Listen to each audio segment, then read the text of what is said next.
고린도전서 15장 1절부터 11절까지는 기독교 복음의 핵심인 그리스도의 부활이 여러 증인들의 증언으로 이루어진 역사적인 사실임을 증거하고 있습니다. 베드로와 12사도 그리고 주의 형제 야고보 500여 명의 형제와 바울 자신까지 그리스도의 부활은 수많은 목격자들과 증인들에 의해 입증되는 확고한 사실이라는 것을 증거해 주고 있습니다. 그리고 오늘 본문 12절부터는 그리스도의 부활에 이어서 성도들의 죽음과 부활에 대해서 이야기해 주고 있습니다. 성도들의 몸은 죽은 이후에 어떻게 되는 것입니까? 고린도 교회 내의 일부 성도들 중에는 죽음 이후에 인간의 몸은 부활하지 않는다고 주장하는 사람들이 있었습니다. 12절입니다. 그리스도께서 죽은 자 가운데서 다시 살아나셨다 전파되었거늘 너희 중에 어떤 사람들은 어찌하여 죽은 자 가운데서 부활이 없다 하느냐. 오늘 15장 전체의 이 말씀은 12절에 죽은 자의 부활이 없다고 잘못 가르치는 사람들 때문에 쓰여진 것입니다. 이미 앞절에서 바울은 그리스도께서 우리 죄를 위해 돌아가셨고 장사 지낸 바 되었다가 성경 말씀대로 사흘 만에 다시 살아나셨다는 것을 언급했습니다. 그리고 이것이 진정한 복음이며 자신이 전한 복음의 내용이었다고 말합니다. 또한 11절에서 고린도 교인들은 바울이 전한 부활의 복음을 받아들였다고 밝혔습니다. 그런데 문제는 고린도 교회 성도들 중에 바울이 처음 전해준 부활 신앙과는 다른 견해를 취했던 이들이 있었던 것입니다. 그들은 죽은 자 가운데서는 부활이 없다고 주장했습니다. 그렇다면 왜 그들은 이 죽은 자의 부활이 없다고 주장했던 것입니까? 당시에 헬라인들은 몸을 영혼의 감옥 정도로 인식하고 있었습니다. 그들은 전통적으로 인간의 죽음이 더러운 육신에서 해방되는 것으로 생각했던 것입니다. 그러므로 육체가 부활한다면 그것은 다시 감옥에 재수감되는 것과 같다고 생각한 것입니다. 그래서 어떤 이들은 부활의 소망은 돼지의 소망이다 라고 조롱하기도 했습니다. 이러한 생각들은 헬라의 철학자들 뿐만 아니라 당시 그리스 로마의 이교도적 신앙인들의 이 보편적인 생각이었습니다. 그들은 모두 인간의 죽음 이후에는 오직 영혼만이 존재하는 것으로 인식해 왔던 것입니다. 그러므로 사도들이 전했던 죽은 자의 몸이 부활한다는 말씀은 자신들이 기존에 가지고 있던 몸과 영혼에 관한 보편적인 상식을 벗어난 것이었습니다. 이들은 죽은 자의 몸이 부활한다는 복음의 진리를 그들의 보편적인 상식과 반하기 때문에 거부했던 것입니다. 이들에 대해서 바울은 오늘 말합니다. 부활하신 그리스도의 몸을 보라. 그리스도의 죽은 몸이 다시 살아나시지 않았느냐. 그는 앞서 그리스도의 부활이 여러 증인들의 증언으로 이루어진 확실한 사실이며 나는 이것을 너희에게 전파했다고 말합니다. 그렇기 때문에 죽었던 그리스도의 몸이 부활하는 것처럼 인간의 죽은 몸도 다시 부활하게 된다고 주장하고 있는 것입니다. 더 나아가서 바울은 13절에서는 만일 너희들이 주장하는 대로 죽은 자의 몸에 부활이 없다면 그리스도의 몸의 부활도 주장할 수 없는 것이라고 이야기합니다. 또한 14절에서는 만약 그리스도께서 부활하지 못했다면 우리가 그동안 너희들에게 전한 복음은 다 헛된 것이고 우리의 전도를 받아들인 너희의 믿음도 다 헛것이 된다고 말합니다. 여기서 헛것이라는 이 단어는 알맹이가 없는 빈 껍데기라는 뜻입니다.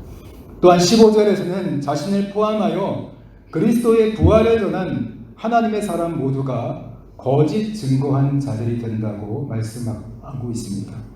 계속해서 15절 후미에서 바울은 하나님께서 그리스도를 다시 살리신 이유에 대해서 설명해 주고 있습니다. 만일 죽은 자가 다시 살아나는 일이 없으면 하나님이 그리스도를 다시 살리지 아니하셨으리라. 하나님께서 예수 그리스도를 십자가에서 죽이시고 또 다시 살리신 이유가 바로 죽은 성도들을 다시 살리시기 위한 것이라고 오늘 말씀하고 있는 것입니다. 바울은 그리스도의 부활과 죽은 성도들의 부활이 가지는 이 연관성에 대해서 16절부터 18절까지 반복해서 논리적으로 오늘 우리들에게 설명해 주고 있습니다. 16절에서는 우리가 죽은 자의 몸이 다시 살아나는 것을 부인한다면 이것은 그리스도의 죽음과 부활을 부인하는 것과 같은 것이 된다고 말씀합니다. 또한 17절에서는 우리가 성도의 부활을 부인함으로써 그리스도의 부활을 부인하게 된다면 우리의 지금 가진 이 믿음은 모두가 헛것이며 우리는 여전히 죄 가운데 남아있고 구원을 받지 못한 자가 된다고 말씀하고 있습니다. 17절의 이 헛되고라는 단어의 의미는 미래의 삶을 보장할 수 없어서 공허하다라는 의미를 가지고 있습니다. 이처럼 우리가 죽음 이후에 성도의 몸이 부활할 것을 믿지 않는다면 그것은 그리스도의 죽음과 부활을 믿지 않는 것과 같은 것이 되는 것이고 이런 죽은 자의 부활을 믿지 못하는 믿음은 죄로부터 구원받지 못할 뿐만 아니라 미래를 보장받지 못하는 공허한 믿음이 된다는 것입니다. 18절입니다. 또한 그리스도 안에서 잠자는 자도 망하였으리니 오늘 그리스도 안에서 잠자는 자란 그리스도를 구주로 믿은 상태에서 육체의 생명이 다해서 죽은 자를 가리킵니다. 이들은 모두 부활의 첫 열매가 되신 그리스도를 따라 부활하기를 소망하며 잠들어 있는 하나님의 백성들입니다. 그런데 만일 그리스도의 부활이 없다면 이들은 어떻게 되는 것입니까? 이들도 역시 영원히 죽음에 갇혀서 망하는 자가 되는 것입니다. 그러므로 19절에서 우리가 믿음으로 소망하고 바라는 것이 이 땅에서의 삶뿐이라면 우리는 세상에서 가장 불쌍한 자가 된다고 말씀함으로 오늘 본문이 맞춰지고 있습니다. 부활이 없다면 그리스도인은 세상에서 가장 어리석고 불쌍한 사람들이 되는 것입니다. 성도 여러분, 그리스도의 부활을 믿는 성도들이 장차 경험하게 될 죽음 이후의 부활은 우리의 일반 상식이나 경험을 뛰어넘는 것입니다. 그리스도의 부활은 오직 그분이 하나님께서 보내신 그리스도이기에 가능한 일이었습니다. 우리가 사는 세상에선 경험될 수 없는 초이성적이며 초과학적인 사건입니다. 그럼에도 우리는 성령의 역사하심과 감동으로 주님의 은혜로 말미암아 믿게 된 자들입니다. 게다가 하나님께서 그분을 살리신 것은 우리의 이 죽을 몸을 구원하고 살리시려고 그렇게 하신 것입니다. 그리스도의 부활은 첫 열매로서 우리 믿는 자들의 부활을 미리 보여주는 예표가 되는 것입니다. 그분의 부활로 말미암아 믿음 안에서 죽은 모든 성도들도 부활하게 되는 것입니다. 언젠가 주님의 재림과 세상의 종말이 찾아오고 주님께서 다스리시는 새 하늘과 새 땅이 만들어질 것입니다. 우리는 그곳에서 지금과 같이 이 썩어질 몸으로 사는 것이 아니라 다시는 썩지 않는 신령한 몸으로 부활해서 살아가게 된다고 성경은 증거하고 있습니다. 그러므로 우리 몸이 부활한다는 것은 우리의 목표이고 구원의 완성이 되는 가장 중요한 사건인 것입니다. 하지만 고린도 교회 일부 성도들은 주님의 이 진리의 말씀, 이 기록된 말씀을 믿기보다는 그들이 알고 있던 보편적인 상식을 선택했습니다. 그들은 이 자신들의 상식과 경험으로 죽은 자들의 몸이 부활한다는 사도들의 가르침을 왜곡하고 부인했던 것입니다. 그들은 그들의 상식에 한해서 복음의 진리를 받아들이고자 했던 것입니다. 하지만 그들의 주장대로 죽은 자의 부활이 없다고 한다면 그리스도의 부활을 부인하는 것이 되는 것이고, 예수님부터 사도들 그리고 모든 증인들을 거짓말쟁이로 만드는 것입니다. 더구나 우리가 믿음으로 소망하는 것은 전부 이 생에서의 삶뿐이 되고 마는 것입니다. 이 땅에서 성공하고 자랑하고 잘 먹고 잘 살고 이런 것들이 우리 신앙의 전부가 되는 것입니다. 그 결말이 불신자나 우상을 섬기는 자와 다를 바가 없게 되는 것입니다.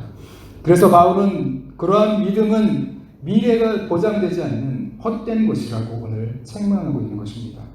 오늘 우리는 성경의 기록을 믿어야 하는 것입니까?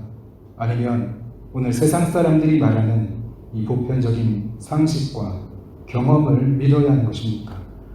물론 성경은 우리들의 이 상식과 경험을 무시하지는 않습니다. 하지만 성경이 말하는 믿음은 때로는 인간의 상식과 경험을 뛰어넘어야 하는 것입니다. 성도 여러분, 오늘도 하나님의 이 진리의 말씀을 꼭 붙잡으시기 바랍니다. 이 공허한 세상에서 우리가 의지할 것이 무엇이겠습니까? 하나님 말씀에 우리가 그리스도의 부활을 믿어야 한다면 그대로 믿어야 하는 것입니다. 또한 하나님의 말씀에 우리의 몸이 신령하게 부활할 것을 믿으라고 말씀한다면 이 역시도 그대로 믿어야 하는 것입니다. 성경은 이 생에서의 삶이 다가 아니라고 분명하게 말씀하고 있습니다. 오히려 이 생은 나그네처럼 잠깐 다녀가는 길이고 천국에서의 진짜 영원한 삶이 우리를 기다리고 있다고 말씀하고 있습니다. 그날의 최후의 승리를 바라보며 지금의 아픔과 고난도 그리고 사명도 잘 감당하면서 살아가시기 바랍니다. 그날에 우리의 부활과 구원이 완성될 때 주님은 그동안 우리가 흘린 모든 눈물과 슬픔을 씻어주실 것입니다. 어둡고 긴 터널도 그 끝이 있듯이 성경은 우리의 고난과 시련도 다 끝이 있다고 말씀하고 있습니다. 가장 고난이 심했던 욥도 그 고난에 끝이 있었습니다. 당장은 앞이 보이지 않고 길이 없는 것처럼 보여도 오늘 우리 하나님은 우리들을 위해서 시온의 대로를 준비하고 계신 분이십니다. 성도 여러분, 이 시간에 마음을 활짝 열고 하나님의 진리의 말씀을 받아들이고 붙잡으시기 바랍니다. 죽음은 끝이 아닙니다. 우리의 죽은 몸도 다시 신령하게 부활하게 될 것입니다. 오늘도 최후 승리를 주시는 십자가에서 죽으시고 부활하신 예수 그리스도를 믿음으로 바라보시기 바랍니다. 주님은 죽지 않으셨습니다. 그분은 부활하여 오늘도 살아계시며 영원히 살아계신 분이십니다. 주를 의지함으로 이 모든 고난과 시험들을 이겨내고 승리하는 저와 여러분들이 되시기를 주님의 이름으로 축원합니다. 기도하겠습니다.